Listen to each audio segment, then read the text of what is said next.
কালো হিজাব, হাতে পায়ে মোজা, গায়ে বুরকা পরে ঢুকতে চাইছিলেন রোহিঙ্গা আশ্রয় শিবিরে। পুলিশের হাতে ধরা পড়ে জানা যায় তিনি পুরুষ। নজরদারি এড়িয়ে শিবির থেকে বেরিয়ে আবার ঢুকতে গিয়ে ধরা পড়েন তিনি। বুধবার 23 এপ্রিল রাতে টেকনাফের হিলার শালবাগান পুলিশ তল্লাশি চৌকিতে চেকপোস্টে ঘটে এ ঘটনা। নারীর ছদ্মবেশ ধরে রোহিঙ্গা আশ্রয় শিবিরে ঢুকতে চেয়েছিলেন তিনি। তবে আচরণে সন্দেহ হলে থামিয়ে তাকে জিজ্ঞাসাবাদ করে পুলিশ।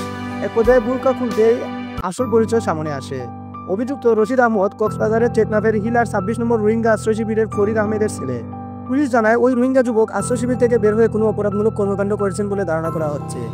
এ কারণে আশ্রয় শিবির থেকে আইনশৃঙ্খলা রক্ষাকারী বাহিনীকে ফাঁকি দিয়ে বের হয়েছিলেন।